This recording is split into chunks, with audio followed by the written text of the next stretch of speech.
There is more than 100 of us here, and we have participants joining us from 10 countries, which also proves that this truly is going to be a local event with global dimension. For the next hour and a half, being at two places at once will be possible because we brought together two events in organization of the Ministry for Public Administration and AmCham Slovenia.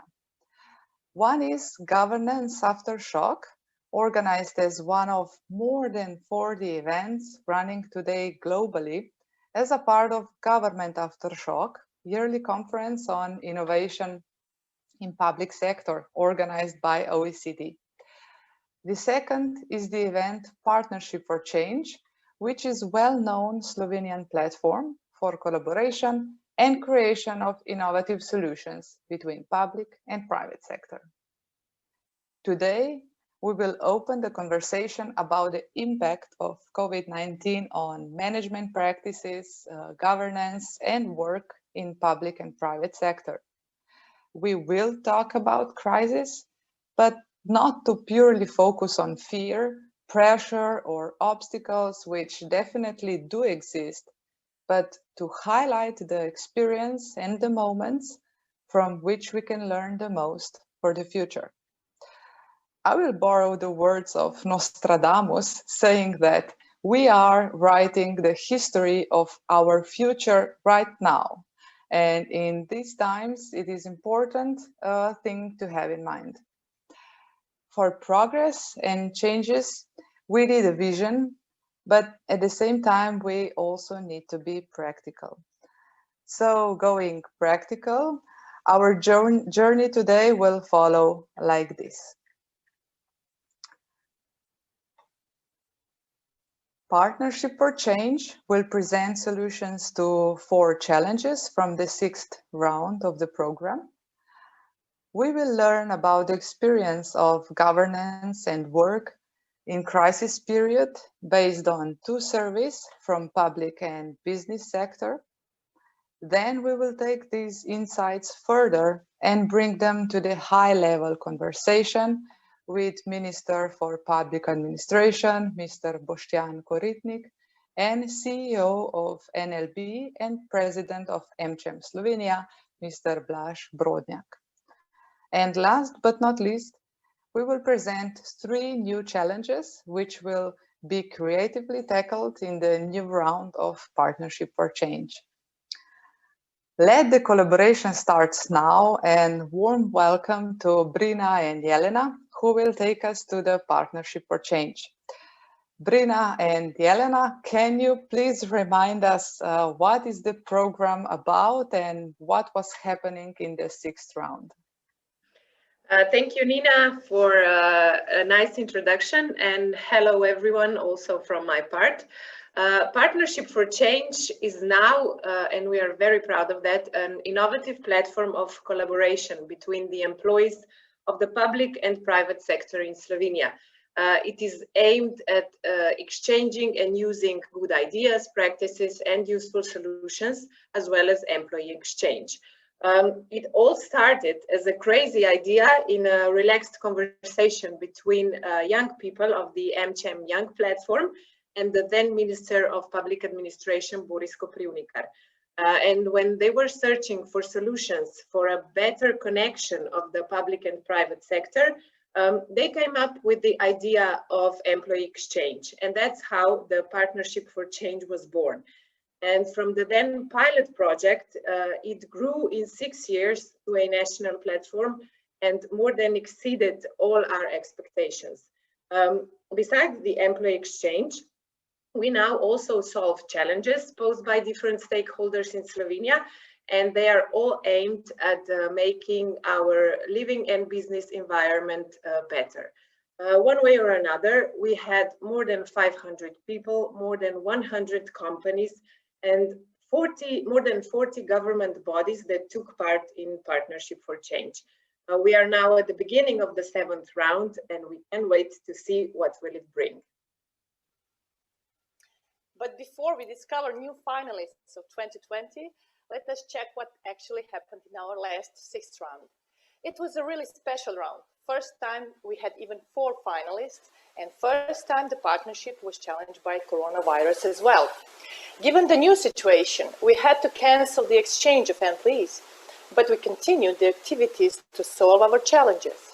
Together, we were finding a solution for young people to get on their own, trying to adapt the procedure of purchasing a voucher for personal supplementary work. We were introducing institutional gardening and co-creating e-services on mobile application eDauki. Despite the epidemic, we held several meetings with key stakeholders, helped setting up the communication strategy, organized even 2 hackathons. In next minutes, you're going to see the videos about all 4 challenges, but before that, I would like you, dear guests, to pay your attention to our quick survey, where we want you to guess how many of our challenges actually came to the solution. 1, 2, 3, or even all of them. Please vote. And meanwhile, let's move to our first video, PINA, the Association for Culture and Education.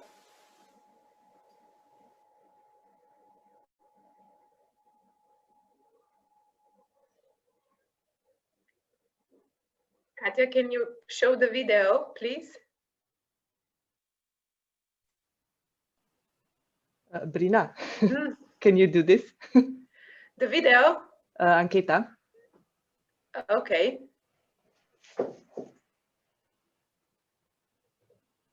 There you go. Now it works, I guess.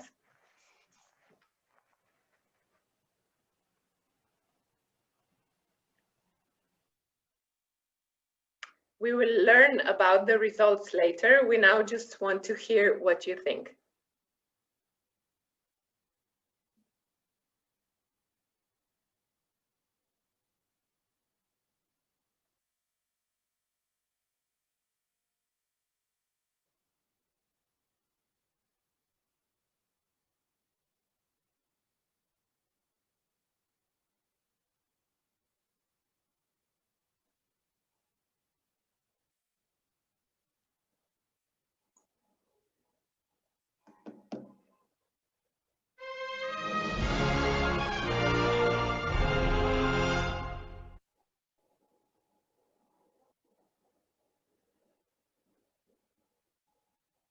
Na PINI smo naslavljali tematiko gledoč skozi oči mladih oseb, ki se soočamo s stanovanjsko problematiko.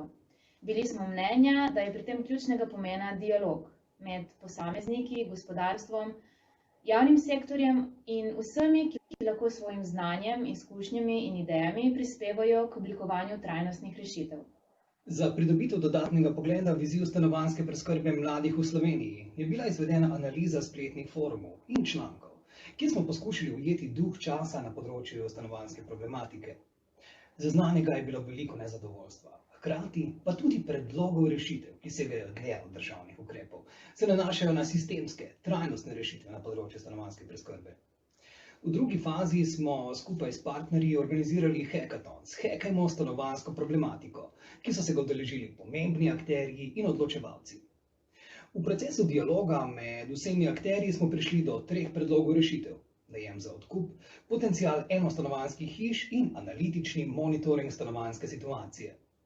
Kampanja Mladi na svoje je nato prešla v fazo zagovorništva, v kateri smo zbrane predloge in ukrepe predstavili ključnim deležnikom, med drugim Ministrstvu za okolje in prostor. Največji izziv je bil zagotovo prilagoditi potek vseh 3 faz v skladu z epidemiološko situacijo. V vsakem primeru smo neizmerno hvaležni za izkušnjo in celotno podporo pri zasnovi. Prizadevali si bomo, da bodo rezultati, do katerih smo prišli, upoštevani pri odločitvah v prihodnosti.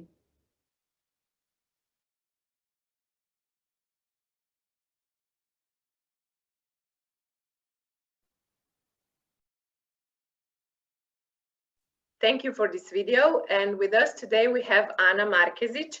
Ana, my question for you is, did you get enough connections with Partnership for Change and all the activities within that you can continue now with your project? Thank you, Brina, for the introduction, and hello from my side. Yeah, a year ago when we started developing the process of the project, we were certainly not prepared for such overlap in the society, which has affected also our work. Nevertheless, our main focus was to create synergy, dialogue between NGOs, public sector, and anyone who is willing to develop the sustainable solutions with their ideas and knowledge. And if I can answer your question, yes, that was actually the result of the hackathon, which addressed 3 areas of housing challenges: rent per case, the potential of single-family homes, and analytical monitoring of housing challenges. Part of the results were sent to the Ministry of the Environment and presented to the State Secretary, Mr. Rožac. So if I can say at the end, we're more than grateful for such experience. Overall, we came to important results, which lead us to surprising conclusions. And however, during the whole process, we strived for implementation of the results, for at least reflection, if not systemic housing challenges. We definitely, if I can say, we definitely cannot hack a housing problem on a systemic level by night, but step by step, with all the connections and their contribution made during the whole process, we are one step closer. So thank you again for the opportunity. Thank you, Anna. And now let's take a look at the video of the administrative unit Mozirje.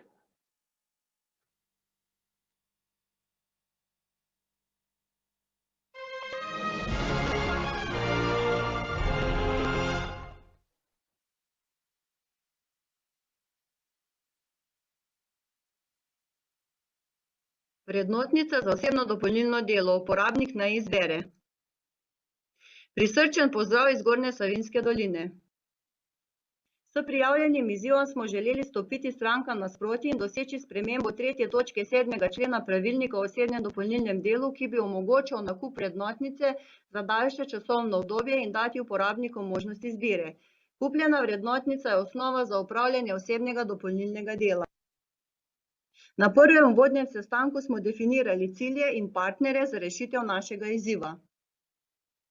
V nadaljevanju smo se srečali s predstavniki pristojnih ministrstev, kjer smo podrobneje predstavili izziv, preverili potencialne možnosti rešitve, izvedli ankete po upravnih enotah in pripravili analizo. 60% upravnih enot je odgovorilo, da imajo izraženo potrebo strank po nakupu vrednotnice za daljše časovno obdobje.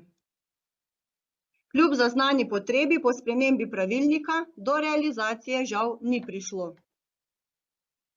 Zaradi tega se je naš izziv preusmeril k dodatnemu spodbujanju k uporabi elektronskih storitev, ki že sedaj omogoča nakup vrednotnice od doma. Vsako stranko, ki pride na upravno enoto, povprašamo, ali imate digitalno potrdilo, mogoče SMS pas, oziroma jim predstavimo možnost nakupa vrednotnice preko e-uprave. Strankam nudimo pomoč. Strankam ponudimo zgibanke v zvezi z e-storitvami. Zgibanka predstavlja uporabniku enostaven postopek nakupa vrednotnice preko e-uprave. V procesu reševanja izziva smo se naučili, da je smisel v prilagajanju. Rezultat: promocije in vzpodbujanje uporabe elektronskih storitev, ki so v trenutnih razmerah še kako dobrodošle. Naša izkušnja pri reševanju izziva je bila zelo pozitivna. Tudi z malimi koraki, s sodelovanjem, prilagajanjem in veliko dobre volje lahko dosežemo zastavljene cilje.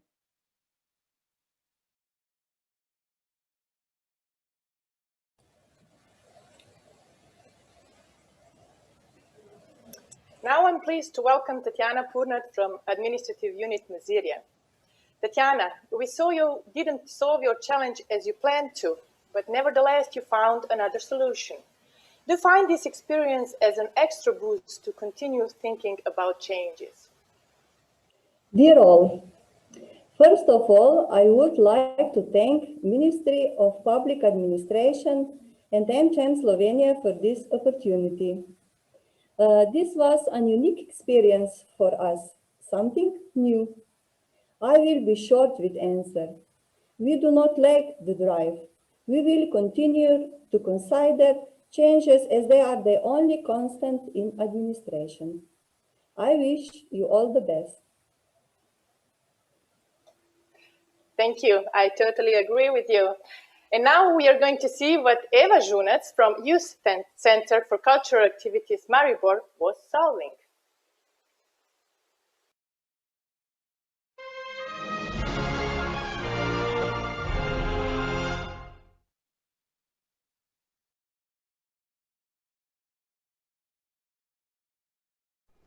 Pozdrav! Ste vedeli, da morajo filipinski študentje za uspešno diplomiranje zasaditi 10 dreves? Meni je zmanjkalo eno, dodala pa sem prtljažnik poln rož, visoke grede zelišči, hotel čebel in ptiče krmilnice. Sem Eva Žunec, študentka menedžmenta trajnostnega razvoja in na Partnerstvu za spremembe sem se prijavila z idejo po vpeljevanju institucionalnega vrtičkarstva, kar pravzaprav pomeni ozelenjevanje javnih inštitucij zaradi velikih pozitivnih učinkov na ljudi in okolico. Izhajala sem iz predpostavke, da je okoljsko zavest potrebno spodbujati s prakso že pri naših najmlajših, torej poudariti besedo vrt v vrtcu. Tako sem izbrala vrtec v Mariboru, kjer so mi izpostavili problem, da jim manjka dreves na dvorišču, ki bi otroke ščitile pred soncem. Finančno spodbudo sem pridobila preko natečaja Social iMakers fundacije Prizma in lahko smo začeli. Moj najljubši moment v projektu je bil, ko sem sadila češnjevo drevo in so otroci zaradi navdušenja prenehali jesti sladoled. Zato smo se odločili izdelati zloženko in tako spodbuditi vse slovenske vrtce k podobnim dobrim praksam. Ker verjamem, da je svet potrebno pustiti boljši, če tudi le za odtenek. Najraje zelene. Hvala.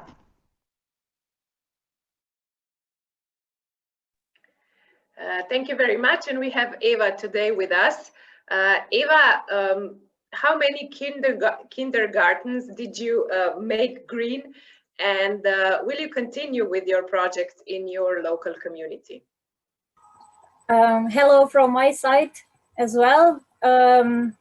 If I answer the question shortly as well, we managed to make greener 3 kindergartens. Let me emphasize that Slovenia is very well on this matter in comparison with other countries, but still there is a lot of improvements to be made. So we made a recycled flyer to be sent out to all the kindergartens in Slovenia and to inspire other local communities of Slovenia as well as kindergartens, just to make a little bit more effort into creating more quality green spaces for our youngest ones.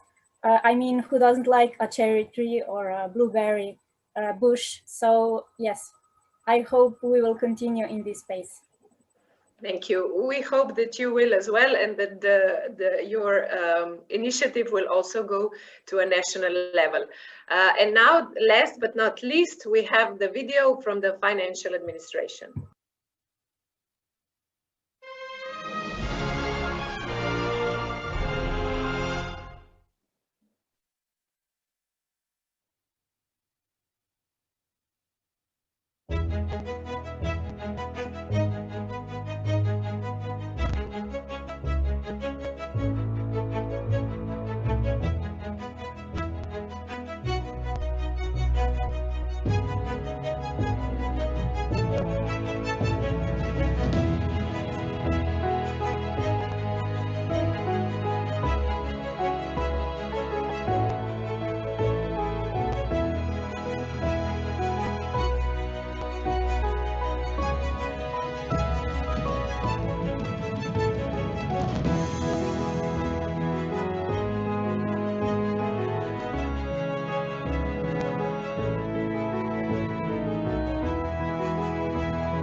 We are also looking forward to new projects.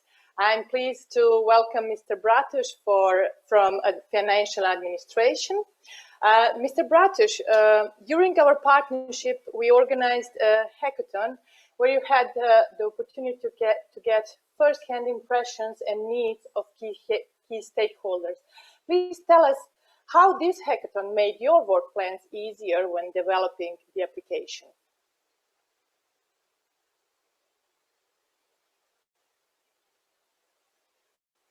Mr. Bratush, are you with us? Hello, everyone. Hello. Let me start with apologization. I forgot that my PC don't have a camera, so I forgot it on force. Let me start with question. Mobile app in public sector. Maybe it sounds unreal, and yet in the year 2018, the financial administration decided to do it. In January 2019, we launched mobile app Edauki, but only for natural persons. Soon we started to plan forward on upgrading our app. And now it will also support work on behalf of another taxpayer. The release date is planned on 27th of November this year. And this upgrade was done with support of the Partnership for Changes. Hackathon enabled us to collaborate with, I think, 25 representatives from various private companies and organizations. And it helped us to find better, more effective solutions and useful features for users of mobile app. In the process of hackathon, we had learned that collaboration between public and private sector can lead to several dozens of useful ideas. In fact, hackathon made our lives harder. Why, you will say? All the ideas made a lot of sense, so we had to be selective, because we had to reach reasonable deadline for implementation of app. So we can only implement top 10 solutions, which were also shown in the video clip. Others ideas will be implemented in the next upgrade of the app. Thank you again for the opportunity to join project Partnership for Changes. It made our lives easier, so we can help taxpayers for easier accomplishment for taxes. Thank you, Mr. Bratush. We are very happy that we were able to help you. And now let's see the results of the quick poll we took earlier. As you have seen, we solved all 4 challenges one way or another, and you thought that we solved 3, so we were better than that. But thank you, and now we will hear about the results or the challenges of the 7th round a little bit later. And now I give my word back to Nina. Thank you, Brina, Jelena, for these amazing presentations. As we could see, the collaboration and creativity cannot be stopped, even by COVID. But it sure is true that it has impacted our life and work. To discover what kind of impact COVID-19 had so far on governance and work, 2 surveys have been implemented in October, one in the public and one in the business sector. They were both unique, but shared some similar questions, which will enable us to draw some conclusions and build conversation for both economy and government. First, we will discuss the analysis from the business sector, which will be presented by Mr. Marco Dercia, partner at global consulting company Kearney, and the conversation will be led by Ms. Aisha Vodnik, General Director of AmCham Slovenia. Aisha and Marko, the screen is all yours. Thank you so much, Nina. Having the screen is not that pleasure to having the stage, but thank you to everyone around Europe that are with us today, and especially a big thank you to all the partnership of change partners, because I think that the big things and big changes are basically can be done in small steps, and what we are proving with Partnership for Change is just that. And working in the new reality is something that we were asking the members of AmCham Slovenia together with Karni. So that's why, Marko, please tell me one thing that you can say about how people's relation to work changed due to the COVID crisis. Is there something that surprised you? Is this making us happy, or it is not? So, Marko. Yeah, maybe thanks for inviting me and sharing some of the insights. We are as consultants, but also as a leader and part of the team, you know, have these questions every day on top of our agenda. And looking across Europe and observing, you know, across nations and countries, we see that even up to 80% of people want to continue actually working from home fully. They find really have good experience out of it. They're happy. And I think this is connected to reality of, or sometimes perception of cases having more freedom of managing your day. Yeah? I think this is the biggest contributor to happiness, of joy, working in this new reality. There is also more productivity as we are canceling out commute to from work, of course, less logistics between meetings, shorter, more frequent meetings. But new ways of working are really shifting focus away from operational management more towards purpose-driven activities. And I think this is one of the biggest contributors of bringing joy or happiness to people in the new reality. And what are the things that basically don't make us happy? I would say still, I think leadership to some extent. In also a lot of companies didn't adapt quickly enough, I would say. Communication, as always, I mean, not just in this situation, is very, very crucial, and say direct, honest, transparent communication. This is still often neglected or not done on a quality level that people, companies would actually want. Yeah? And of course, I mean, the work-life balance being always connected, now even more than before, where working hours are not official, and so the 24-hour days, there is no border between work and private life. This is also often a burden, but it's all connected in managing the teams in new situation. Yeah.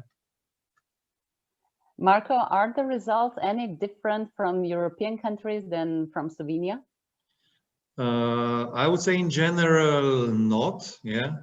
There are some, I would say, interdependencies between style of leadership, of style of management. There is some cultural differences, but I would say overall those differences are not, they're all pointing in the same direction. Yeah, that the new reality of way of working will stay also after the lockdowns, after the pandemics. Clear indication of what needs to adapt, what leadership activities. We mentioned some communication, digital, so forth. This is speeding up. We'll need to adapt. So I think the new reality is here to stay. But you already mentioned leadership and managing. So is it necessary that for the leaders, the skills change dramatically? Would you say that now this COVID crisis basically brought the new style of leadership? I would say the need for a quicker adaptation of the leadership. I think some of the tips and tricks or new style, or that is now even more in demand of leadership, is not new, is even more observed, or more under the spotlight. than before. Yeah. So the leaders are now, when people are not physically meeting each other, and leaders don't have a daily connection with their teams. The communication, the quality of leadership is even more important than before. Yeah?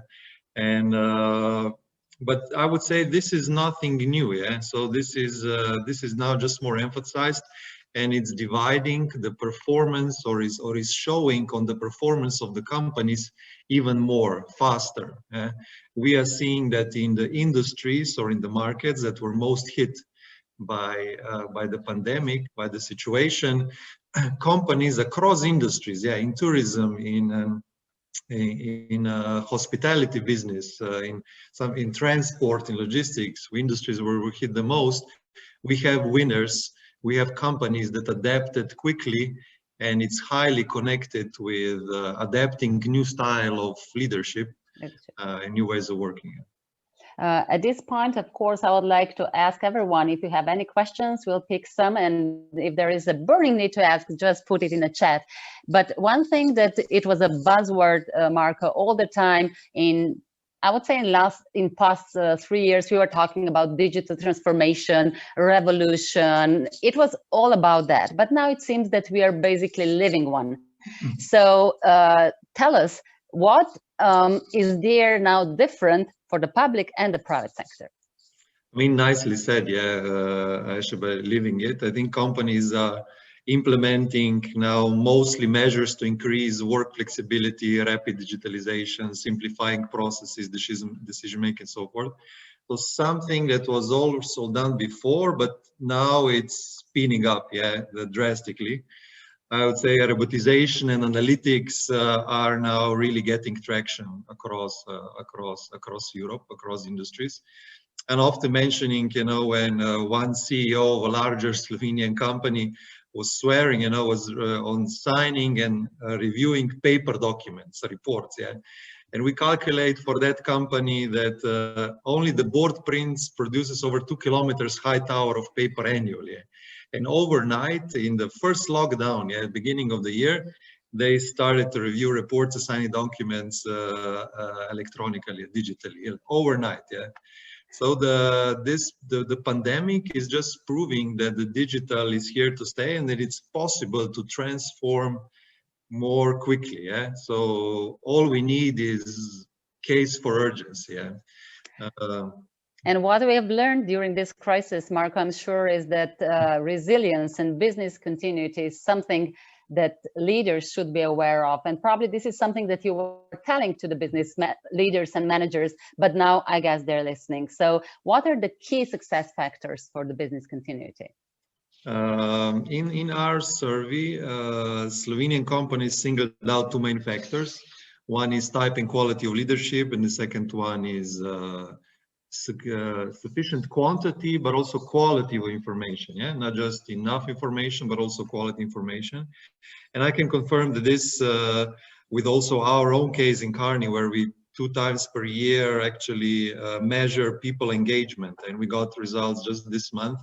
And we're all over Europe, yeah, across countries. I would say 90% of the countries, to be precise, the communication and leadership were singled out as the most important factor for not just successful year, but also a crucial factor going forward. Yeah, we found that, for example, also video communication is by far more effective than only audio. Yeah, although of course not as effective as in person. And in analytics, we use the term sense and pivot. Yeah, in that sense, and I think this skill of recognizing where leaders, we need to adapt fast enough, and that through role model and communication, then really pivot teams towards the successes is key. And the companies are recognizing these 2 elements as being key. Marco, you already mentioned some positive things that winners are doing in order to stay above everything. But is there something that you should mention? We heard leadership, we heard communication. Is there something, the end thing that you want to mention now? Yeah, I mean, so all companies need to firstly answer, where we work, who we work with, how, when, and so forth. but then there are also accumulating a lot of learnings which need to be preserved, yeah, for going forward. So quickly adapting what works and what does not, yeah. I would say fast decision making in new, smaller, agile teams, for example, is super important. So adapting often also over the night. Innovation, yeah. So not to hinder the innovation process because we are not collaborating, we are not physically with each other. Yeah. There are also some traps, I would say, that companies, because this is fairly new, yeah, for a lot of teams, are not yet mitigating. For example, some challenges of people tending to work with people who think similarly, yeah, or actually who who work in the same working style. This is now needs to be more closely managed, as in a calling or through video or audio. A person that will just confirm my assumption is much easier than opening a more confrontation, collaboration type of video conference and to discuss new things. Marco, as you said, that effective communication is really important. Let me test now with Nina and you, because I know that people wanted to ask you something. I give you 30 seconds. Nina, you will pose the question. And yes. Thank you for this. Thank you, Aisha. Here you go. What about, here is a question. What about trust between the managers and the employees concerning the work?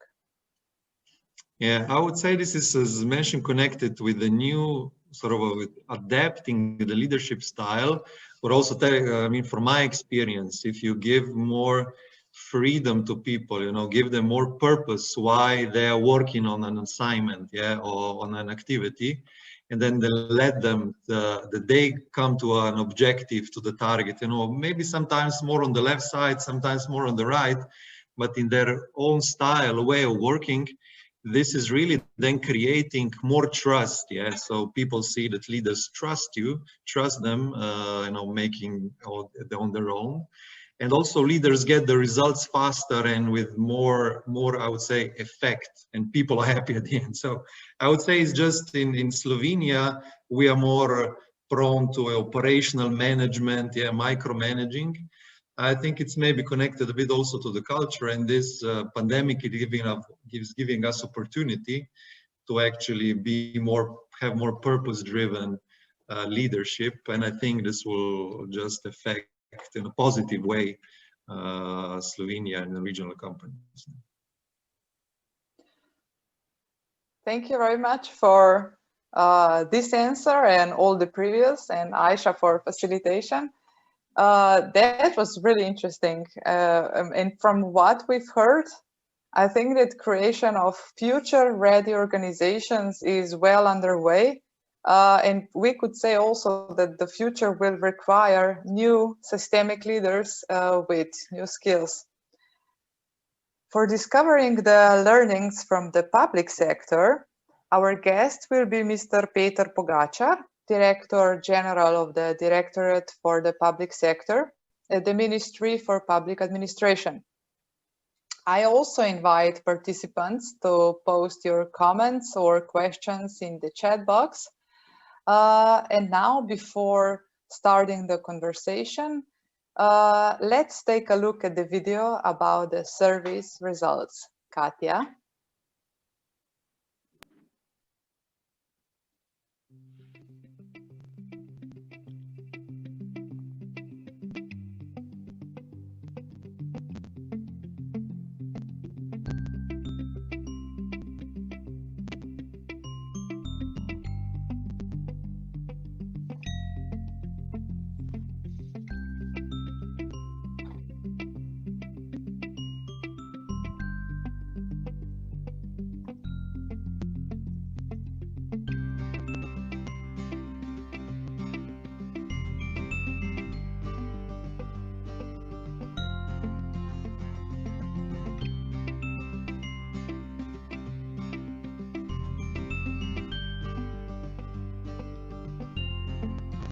Sva tega jaz zdaj ne govorim, ne, ker so to že.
And now let's welcome Mr. Peter Pogačar. Hi, Nina. Thanks for inviting me. Thanks for being with us. In video, we saw the main findings about the survey. And according to the results, the increased competencies were ability to manage time and self-control, digital literacy, creative thinking, and problem solving. How is public administration promoting these competencies? Well, actually, what I found really interesting, and it's worth mentioning to the public, is that I think the pandemic crisis in the beginning of March switched the civil service for teleworking, and it didn't happen over months, it happened overnight actually. And it broke down the stereotype about the civil service being non-flexible, rigid, and everything. Actually, overnight, 75% of civil servants were working from home. Actually, the first legislative measures for public sector were written online conferences on Viber calls and everything. So actually, it was really not surprising because I knew that, but I'm pretty sure that for the public reputation of civil service, actually, it is a proof that in civil service, people are innovative, they are creative, and they are solving problems all the time. I was afraid by the results that show that, like, after the end of spring wave of pandemic, more than half of respondents said everything went back to normal. But I think that what we are doing now, what if this is new normal? So we have to adapt to new times. And I think that at the Ministry of Public Administration, we are doing a lot, and we will be doing a lot in the future to improve the digital skills, the competencies, the digital skills of employees, but most important, and it's practically the same as in private sector, the competencies, the skills of the leaders in civil service. Thank you for that. And as you mentioned, the second question is that also what Marko was mentioning before, that the leadership is key for changing behaviors and proactive, creative, and motivated employees. This is a well-known fact. But leadership was identified in the survey as a little bit less important than, for example, clear responsibilities of individual employees. I'm wondering, can you tell us what will the development of leadership and leadership competencies look like in the future? Actually, I was surprised by that answer too, because if on one hand, the respondent said that the quality of information, the quality of organization of work is really important, but this is what leaders do. This is what leaders should be doing, actually. And I think that in the future, we will, during this pandemic crisis, the civil service leaders had to do something that was totally new for them. They had to organize overnight telework. They had to put some people on furlough, which is something that in private sector managers are used to do, but in civil service, of course, not. So, but they managed to adapt. What I think that this pandemia improved the competencies of civil service leaders at the same time regarding the communication skills, and most important, the trust to your employees. I mean, I think in the future, based on this experience, and I hope so, that civil service leaders will be much more focused on the performance, on the results of the civil servants, not only on the present. Maybe just for an example, after the pandemic, I was talking with one manager in the civil service about, wow, this is great. Let's put some more people on telework. You know, it's really a new normal. It was in June or July. And he said, like, I don't like telework because I don't know what my people are doing when they're at home. So come on. We don't want that kind of leaders in civil servants. And I must say that 99% of leaders in civil service are not like that. So maybe that's the leaders should build the trust in their employees. They should focus on results. We are still obsessed with measuring presence in the office with times and writing reports on what you are doing at home. I don't need a report, I see a result. Yes, very good. I like the answer. And what you said, leaders are the engines of progress and leaders and their competencies. But at the same time, also talents are the engine of progress. They are ambitious and they are motivated.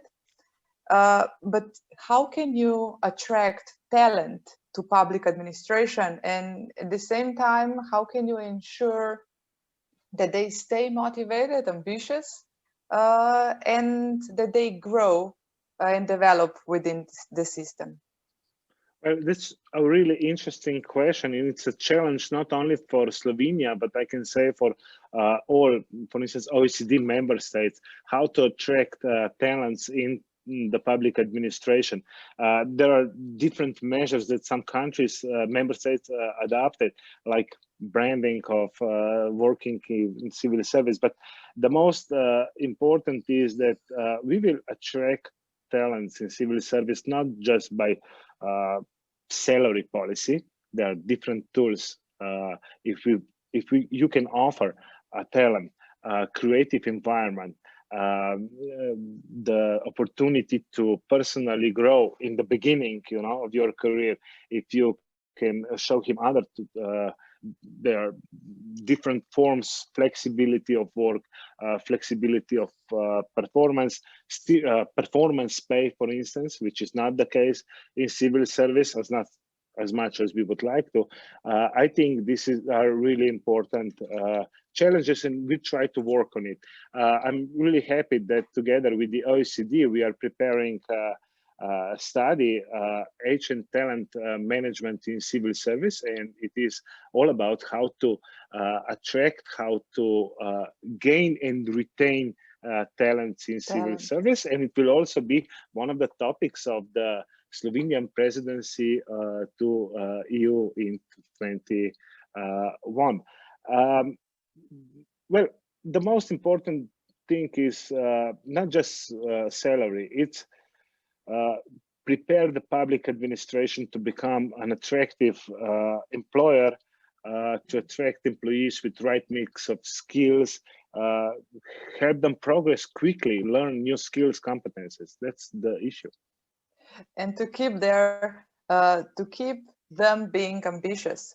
And if we want to see the public administration in 5 years, could you, Mr. Pogačar, as a last question, what is your prediction? How will the public administration look like in 5 years? Will it be different and take advantage of this experience of the crisis, or will it slip back to its previous state? I think that in 5 years, the public administration will be different, will be leaner, focusing on the necessary task. It will be digitalized work processes and digitalized services for citizens. But it's all about the people. That's the beginning and the end. It's not about the hardware. You can buy hardware anywhere. What really a challenge is in order to achieve this goal in 5 years is to put the right people in the right position, equip them with the right competencies and skills, to have employees in civil service that are skilled, creative, and not afraid to be innovative.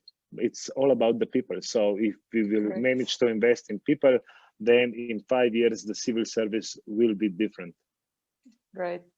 Thank you very much for this fruitful conversation, Mr. Pogačar. And we wish you a lot of success in creating more flexible and fit for purpose public administration. Thank you so much, Nina. Now I'm passing the facilitation of future to Ms. Aisha Vodnik to take us to the high-level conversation, and we'll see the introduction to the dialogue.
So let the movie begin, but it will not be a movie, it will be a conversation with two excellent gentlemen, Minister of Public Administration of the Republic of Slovenia, Mr. Boštjan Koritnik, and President of AmCham Slovenia, and CEO and President of the Board of NLB, which for those who are not from the region is the biggest, the largest finance institution in the region. So gentlemen, hello and welcome. And I know that we said high level, but one thing that it's really important is that we know how do you feel in this new normal. So I'll start with you, Mr. Koritnik. Welcome. Your feelings, how do you feel? Well, after nearly 8 months, 7 months, I'm used to the new normal, and I might say I used to work in the academia, so at the faculty. Remote work was our reality even before, so less changes for me. And for you, Blaž, how do you manage now? How do you live? Well, we are fully remote practically for some time, no? And we don't not only work remotely, we have adjusted to it in a way that I believe everyone is feeling now comfortable. On the other hand, we are offering as one of the vital services to the country continuous, of course, supply of cash and continuously operating branches. So we do differentiate from many others in a way that besides, of course, food retailers, we are the ones providing our services continuously. And this has been the case actually throughout the last 7 months. So we are, of course, remote when it comes to our internal relationships and working through contact centers and working, of course, through other means of channels. But when it comes to physical contact with our clients, we are actually there for them. So in branches, nothing has changed practically. We use, of course, protective equipment and so on, but we are there. We are there. We are there with smile. And our people are providing the vital service. We heard leadership, trust, communication, creative thinking, competences, result-driven and goal-oriented. These were basically the findings of the both surveys in the business and in public sector. Is there something surprising for you, Mr. Brodnjak, that we are at the end of the day all really similar, and as human beings, we really want probably the same? I definitely share this view. At the end, I mean, we were talking about talent attraction, right? I mean, talents follow winning mentality, and talents follow, you know, the ambition, and talents follow, you know, the work environment and societies that create value for them. And it starts with the ambition and winning mentality. You cannot, you know, go for Olympic medal if you don't to be, of course, if you're not willing to sacrifice. But firstly, you don't set this target in front of you. And both when it comes to businesses, of course, we want to be the most meaningful business in this region. We want to be the most attractive employer in this region. This is our, you know, vision of this business, which is the same I would expect, for example, from public administration, from local municipalities. I mean, we're talking about housing issues in the morning. Travel to Vienna, learn from them, do it. You know, it's not a rocket science, but you have to decide housing right is a basic right. You know, And then it starts unfolding, you know. And the same is true with this COVID situation. I just take it as a reset. I mean, the remote work, I would call work from home, because then we can talk about work-life balance, you know. But secondly, people should not travel if it's not needed. I mean, let's keep traffic out of city centers. Let's start talking about, you know, healing the planet. I mean, there is such a high value in this. You know, people are in principle more satisfied. They can find more balance, but we are cleaning also the planet this way. So digitization, I mean, this is just a means. I mean, the fact that N26 can still sell a credit card to a citizen of Slovenia, you know, the way I cannot, after 3 years of me lobbying, you know, for this, just to be, you know, at a level playing field, is to me ununderstandable, incomprehensible. It's still the case. Mr. Koritnik, you came from academia, you were in business, and you kept the ambitious, what Mr. Brodnjak just mentioned. And do you find that digitalization is the way of how this can be also done? And of course, we saw that 75% of public employees work remotely. Will this continue? Will this thing basically help us shift the mindset? By all means, I believe so. Of course, I agree with Mr. Brodnjak regarding the move from the offices, keeping the sustainable development a real thing, not just a letter on the paper. I think digitalization is about to change, is changing already. Also, automatization of the processes. You know, many of our professions will be extinct in 5 to 7 years due to automatization, artificial intelligence, and I think this shift caused overnight, as my colleague Peter Pogačar said, will increase the speed of these changes. So I think it is a start of a revolution in the way we work, and I hope it will increase the quality of the personal life, business life balance, and of course the efficiency of what we're working and doing. The way how we work is definitely different. So Mr. Brodnjak, we will introduce, and we have already introduced, new different ways of working. We will improve productivity, but we also heard that the leadership in this point is crucial. So did you change anything in your leadership style? Well, it's above all the intensity of communication that is in principle now higher, you know, because especially during the uncertain period of COVID, you know, one thing is clearly remote operations, but the other thing is uncertainty. People do feel insecure. People, you know, half of people are almost close to paranoid given the situation, right? So it is really somehow instilling confidence and comfort and calming them more or less that, you know, everything is going to be all right. As much important as giving proper guidance and vision on business in business terms. So it is really now a combination of being simply human, you know, understanding, you know, that they are somehow in distress, and, you know, being with them, you know, reporting, you know, I'm on the ground visiting branches as well, but, you know, also having the town hall addresses to all the employees. I think this is very important now to do it more frequently, to keep them in the loop, you know, keep them informed, of course, provide now also the protective equipment and so on, and at the same time being a business leader. So it's really now, it's a bit of a family treatment now because of the stress, but then at the same time showing the light at the end of the tunnel. Furthermore, showing this crisis to be an enormous opportunity, because this is about a firm we live in. This is one of the greatest opportunities ever for this part of the world. So now vaccines are here practically half a year, maybe a bit more, you know, when we get out of this stress, but then we are going to fly. And we have such a potential. And if we now put all of us together to the common denominator, and I'm really getting very, very frustrated what's happening now, you know, given who is going to govern. Guys, let's jointly govern until next elections. But in this period, let's really address this enormous opportunity. Let's not fight for power now. Let's just, you know, jump the train and ride as fast as we can.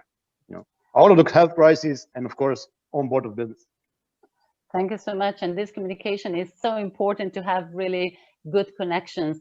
Mr. Koritnik, for the business leaders, it's obvious. They need to lead, they need to be business leaders, and as Blaž said, also have this family treatment toward their people. Is this something that is obvious also for the public servant leaders? Is this something that you want to introduce into your work? And of course, your colleagues throughout the public administration recognize creative thinking and problem solving as the key for basically addressing new challenges. How will you adapt to that? And what is the strategy for public administration to introduce this even more? So 2 questions in one. How will you as a leader lead, and how will the public administration strategy be adapting to the need of new competencies? Well, thank you for a very innovative question. I don't think the roles in the public sector and in the business are quite so different. They only operate in a different environment. Of course, I heard before Mr. Pogačar said 99% of the leaders in the public sector are not looking for presence, but rather for the results. I would like it to be that way. I don't think we're there yet at the 99%, but it is a way.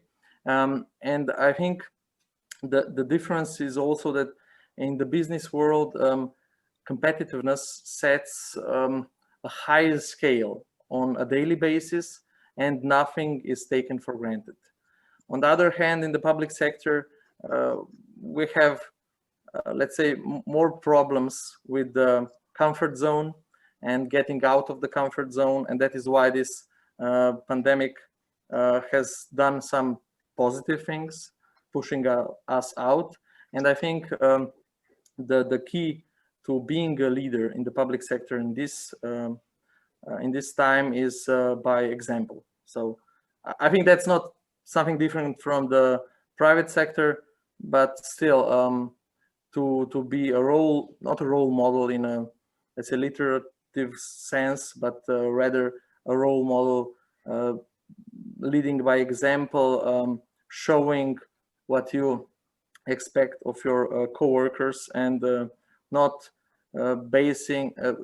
having basis on the being an authority, but rather fighting with arguments, and not having arguments, just fighting.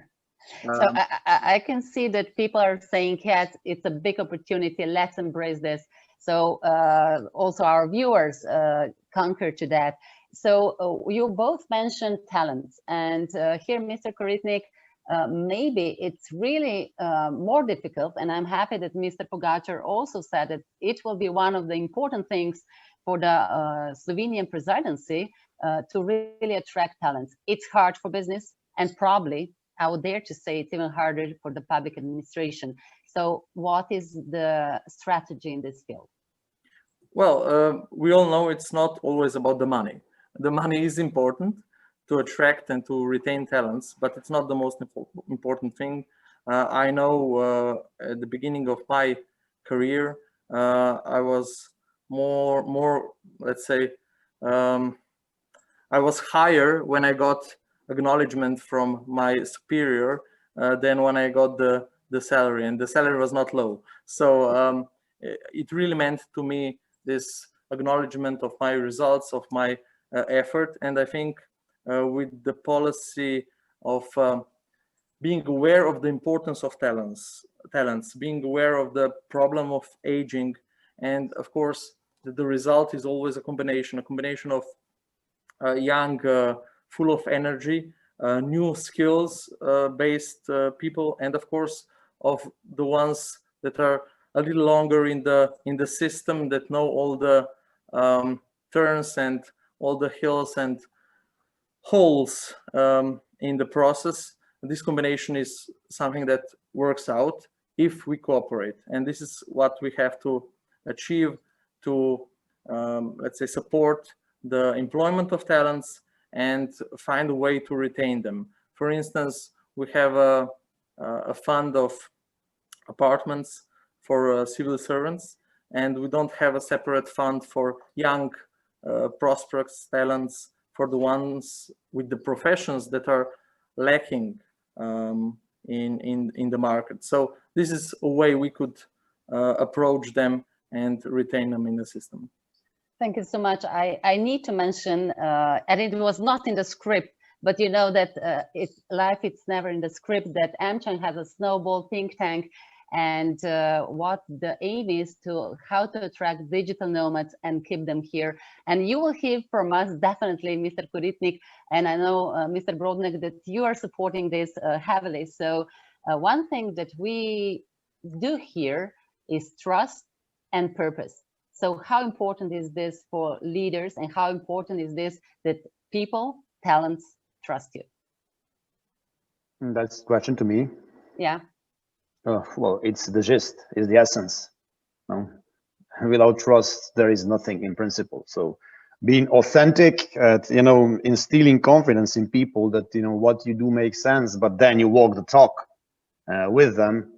That's simply essential. And trust is, easily to be lost, but it takes ages to get back.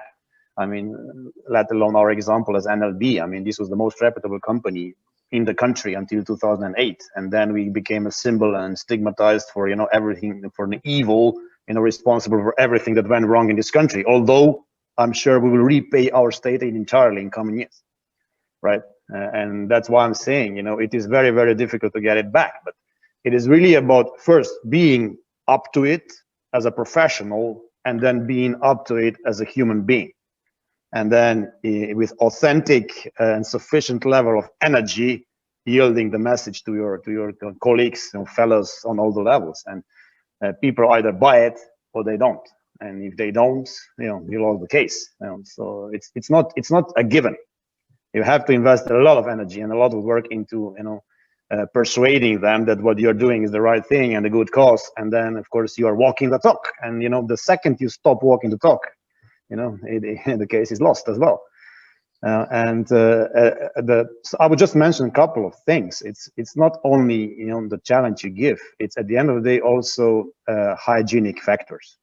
And talking about public administration, let's not play the remuneration down. It's a key thing as well. Let's not play down the labor taxation. It's one of the key elements. If you want to have an IT developer here, you have to pay him in net terms. That's it. Besides the beautiful nature. And if you want to have the best quality people in public administration, you have to pay the market. Full stop. Let's call things by the name. Let's call things by the name. So this is something that's hygienic. If you want to have a highly efficient public administration, performance management system is a hygienic factor. You cannot say it is difficult here. You have to install it.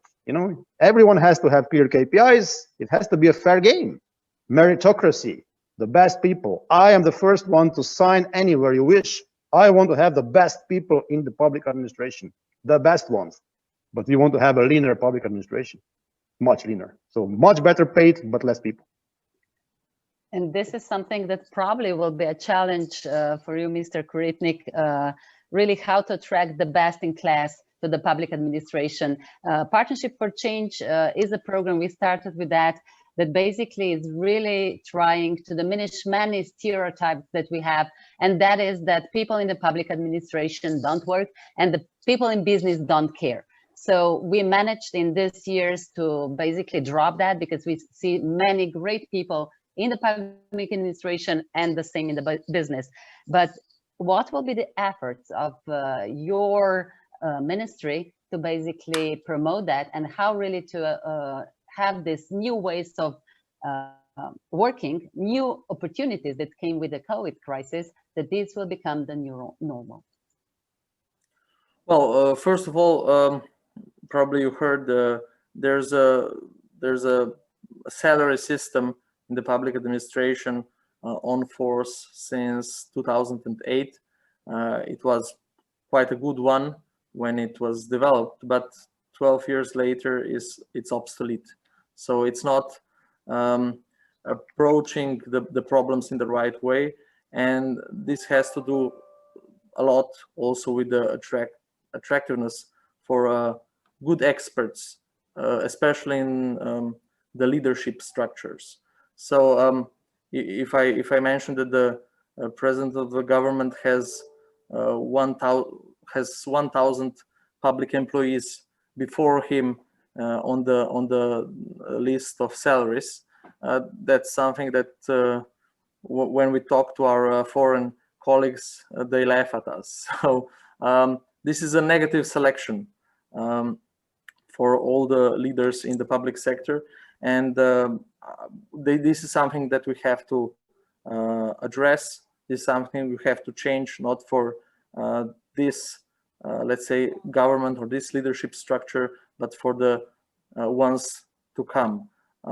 So this is one thing. You mentioned trust. I completely agree. Trust is one of the key elements when having a successful process or having successful processes. When we started working from home, I said, how do we monitor the results, the achievements? And my colleagues told me, well, we have to give reports every week what we have done at home. And I was like, I don't want to read about I've been answering emails for 5 days. I want to know upfront, what will you do in the next week at home? And that is a slightly heavier mission, but I think it shows the right view. We have to see the results. We have to be result oriented, not just passing the time. And I have to say, there are many myths, urban myths we have to break. One of that is you don't work in public administration. I always tell this anecdote. When I was a student, I was always wondering what people in the faculty administration are doing. They have 1 hour, open doors, and afterwards they drink coffee.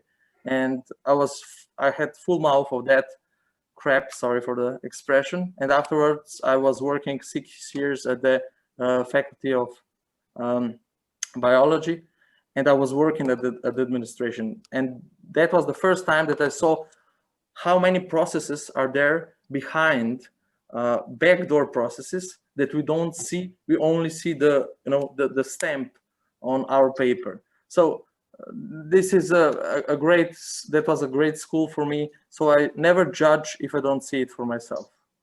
Thank you so much. And this is one good thing that I can say, that we'll hear from Alex Roberts, Deputy Head of OPSI and Lead for Country Public Sector Innovation from OECD, a short clip that will show their view. And then, of course, I'll ask both you gentlemen for the comments.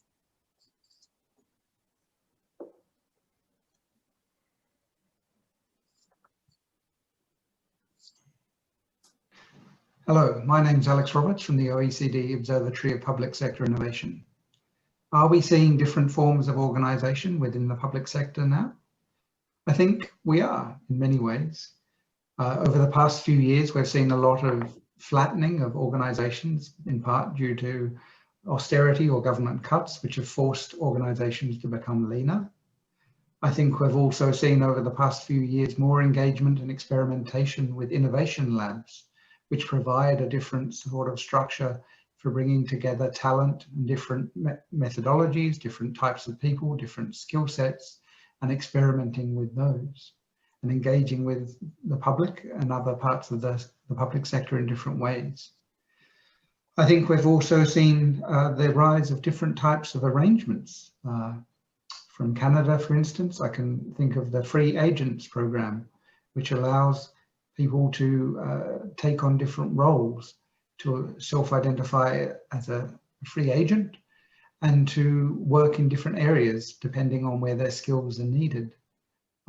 Another example also from Canada and the Impact and Innovation Unit, where their behavioural insights team has hired people with behavioural insights expertise, but then sort of loaned them out to other areas across the public service, so that they're still connected back in one central area and can share learning across different areas, but also are put where they're needed, so those skills can be built upon and demonstrated in different contexts. And I think we're seeing the rise of different types of platforms that allow different types of engagement with the public sector with the private sector, with the community, ways of leveraging skills and talent outside of the usual sort of hiring arrangements or whatnot. There are challenge platforms that allow governments to issue challenges and say, this is where we need help, who can help us? There's the rise of other platforms that empower people by government giving them the tools and resources and knowledge necessary to act in different ways. I think it's tough. Bureaucracy is always going to pull towards certain forms of organization. A command and control sort of structure is built in to a lot of how we think about bureaucracy. But I do think we're seeing the signs of new forms, new structures that might provide alternate ways of arranging and working in the public sector. And with this, what I can add is basically that we are proud that Slovenia has an innovative platform called Partnership for Change, that we are happy as AmCham, who is partner with the government, that it's not basically one of the things that we think it's not good when the one government starts something that the other then stops it. So 4 ministers were there with this, and I'm proud that we are continuing with this. Mr. Koritnik, what do you see? Is this one of way how we can better cooperate? Because cooperation was mentioned, but 91% of our public employees, that this is something how we can address the future challenges. By all means, this Canadian example is great. It's connecting processes and skills through people moving around. This is, like you mentioned, one of the projects of AmCham, so that people get to know different places, get out of the, I already mentioned, the comfort zone. And I think this is something we should try to keep as a new normality. Also regarding the already mentioned the life, personal life, business life balance, and of course also sustainable development. Less people on the roads, more let's say flexible work time. We already know that in Sweden they know let's say morning type people and evening type people, night type people, and they acknowledge that difference, and effectivity grows. So we have to be more flexible and have more understanding for the fact that people are different, and that doesn't mean bad or worse, just different. Thank you so much, Minister. And I think since you're working in the public administration, nobody knows what type of you, because you work 24/7. Thank you for that, and thank you. It's not an easy time to govern. And the same goes to you, Mr. Brodnjak, dear Blaž, our president. You're also 24/7. Is this something that we need to learn as leaders, that we need to work now in these times of crisis? I think everyone needs to learn that work has become a part of the life, right? And you should stop splitting work and family and free time and work. I think it's an integral part of us, and we should be able to come to define work as flexible enough to accommodate for the best things from the private life, right? And the other way around. Everyone who is stuck to eight-hour working day, logic is going to be lost in space, because digitization is simply, all across the board. And it's much more convenient for, I don't know, someone to take kids out of the school and out of the kindergarten at 3 o'clock and then work until 6 or something, and everyone is happy.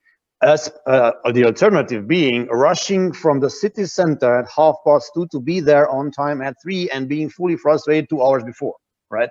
So this is something that we simply have to, I guess, internalize and accept that, the work is no longer something you have to do. It's no longer something that is a duty, but is a part of your life, and it's simply dignified that you can have work, and you have to appreciate work, And the same is then true for what is the purpose of what I'm doing. So is purpose of public administration being the largest employer in the country, or is their ambition to become the best service company? I mean, they are called public service, right?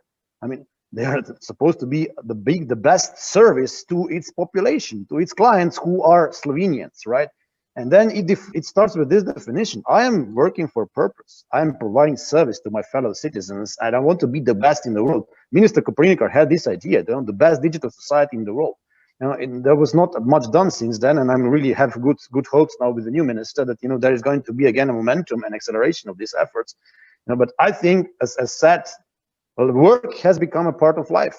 Digitization has embedded it into whatever we do. It's on our phone. Work is here 24/7, right? But this enables you to be much more effective because you can tackle it. And maybe it's for someone that is an evening time better to do it at 11 o'clock in the evening than at 6 o'clock in the morning, right? Thank you so much. You see, this is my president. So you know that my work is all the time here, but for me, it's really important what we'll do next. First, I would like to thank both of you gentlemen. It was a good discussion, many fruits for thought. But for us, the 7th round of Partnership of Change is something that we are really proud of and we really feel it. So Nina, tell us, how will now bring this to an end? Yes, thank you, Aisha. Well, we've heard that collaboration really is key, and what we have heard so far, the future will be full of creation of innovative solutions. Which solutions will be shaped in the next 7th round of Partnership for Change? Brina and Jelena, can you take us closer to this answer? Thank you, Nina. Yes, and hello again from our part. Jelena and I, we can't wait to get to know this year's challengers and get to work. And I would like to say that we are very pleased that despite the circumstances, we have 3 exceptional challenges, and we are eager to find out how will they make our lives better. So let's get to know them. First, we will hear from the Knowledge Transfer Office of the University of Ljubljana. And now I invite Simona. Simona, the virtual floor is yours. Thank you very much. Can you just confirm that you see our PowerPoint? Yes, we see. Yes, great. So let's take it to our challenge. Did you know that only 60% of European graduates are employed in the first month after graduation, and additional 20% find work in the first 6 months. But even when graduates get employed, they need additional training to be able to bring added value to his or her employer. And why is that? Well, employers expect a crafted graduate with particular sets of skills who can engage in the work process as quickly as possible. The issue is those expectations are not necessarily met. The most obvious reason is universities cannot answer individual needs of each employer. However, there are competencies that are in common to many of them. And this opens an opportunity for a joint action. And what is our plan? Our plan is to develop and implement a concept of triple helix model of education by engaging employers in the learning process of our students, hands-on and as soon as possible. This means we wish to include employers as an important stakeholders in our co-creation of higher education space, while still maintaining our academic freedom, which allows us to develop those areas that are not yet commercially interesting, but are the basis for the future progress and prosperity of our society.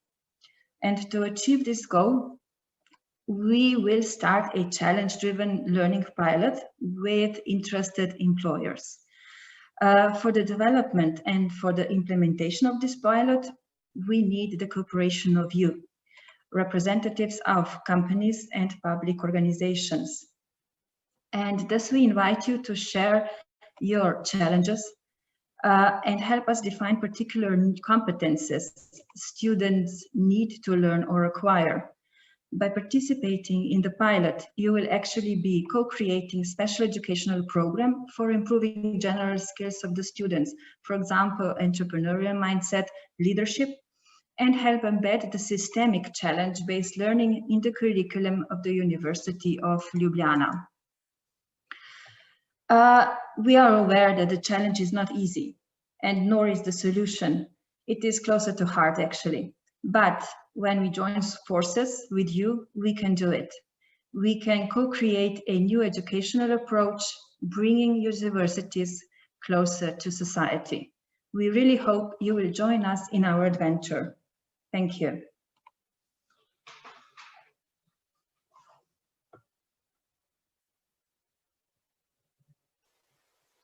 Thank you. It was a really interesting presentation, and regarding the past experiences, I believe that hand in hand and step by step, we will break this challenge as well.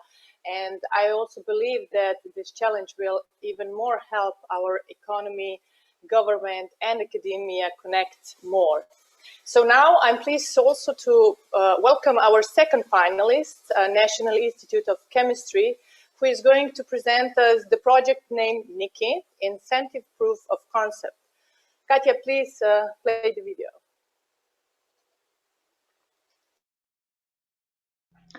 Welcome to my presentation. It's my pleasure to present our project Nikki, which was initiated by the Knowledge Transfer Office from National Institute of Chemistry.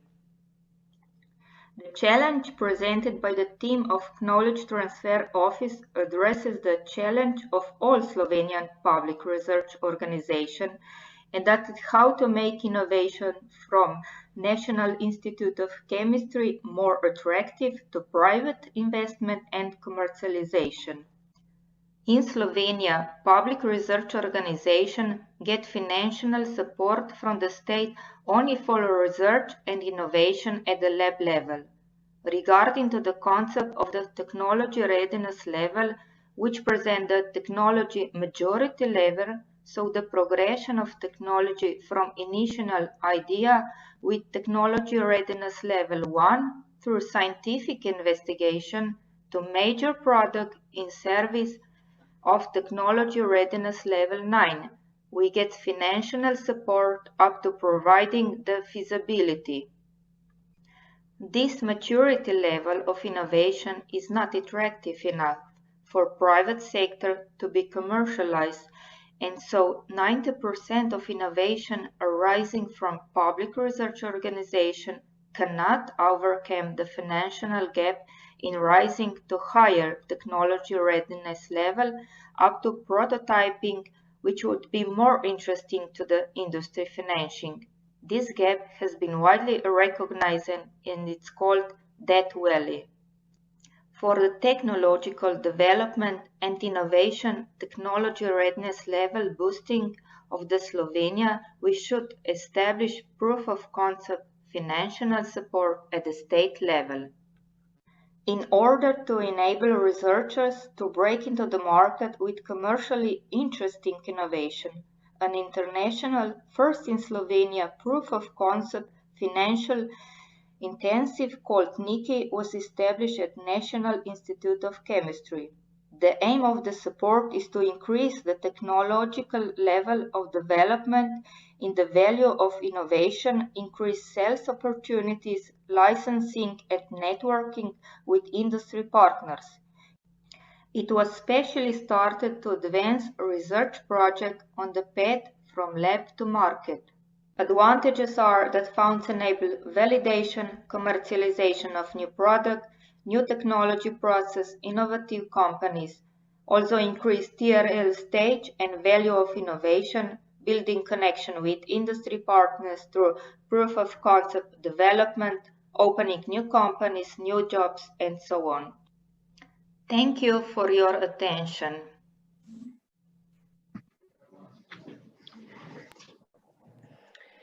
Thank you very much for this presentation.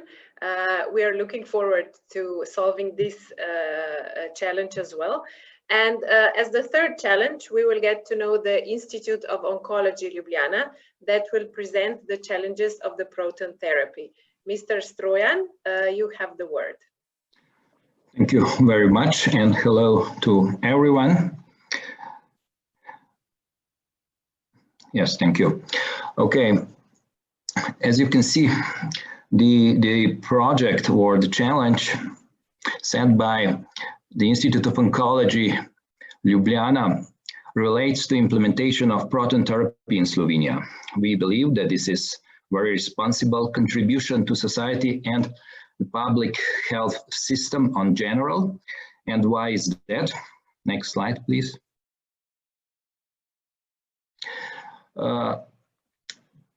This is because proton therapy is the most advanced form of radiotherapy. And radiotherapy is one of 3 cornerstones of cancer treatment in general. And compared to standard radiotherapy, proton therapy offers treatment with much less toxicity, as well as, at least in some particular cancer type, also higher probability of cure. We believe that proton therapy cancer should be part of the Institute of Oncology, actually integrated in Slovenian public health system, because only this way we can assure the optimal utilization of all capacities of such center, as well as that proton therapy will be available to all patients who would potentially benefit from it. Next one, please. This is complex project, not only because of costs, but also because it touches very different segments of society. And there are many challenges connected to this project, starting with understanding and willingness of key stakeholders to take into consideration different modern ways of partnership within the frame of public health system financing. Then there is planning of the center itself, grant selection, financing, construction, which business model of operation and management should be chosen and utilized. Preparation of the documentation, which is very extensive, laborious work. Next one. And on the other side, there are many partners, many parties which could help us in solving all these problems. At first place, there are patients and their families, cancer patients societies and associations. There is government with their ministries and offices. There is educational and research sector, as well as economy sector in the country, Medical Chamber of Slovenia, Health Insurance Institute of Slovenia, with other insurance companies, AmCham, City of Ljubljana, and others. Next one. And what would be the outcome measures? The main one is certainly developed model, which means completed plan for the implementation of Slovenian Proton Therapy Center. Of course, with the agreement of Ministry of Health as the main stakeholder. The other outcome would be cost utility analysis for proton therapy, for conventional radiotherapy, and comparison of the two with sophisticated advanced analytical tools like value-based model. As you may see, this is really large-scale, complex project, and as such, it certainly requires innovative approaches to problem solving. And this is also the reason why we applied for this grant. Thank you very much.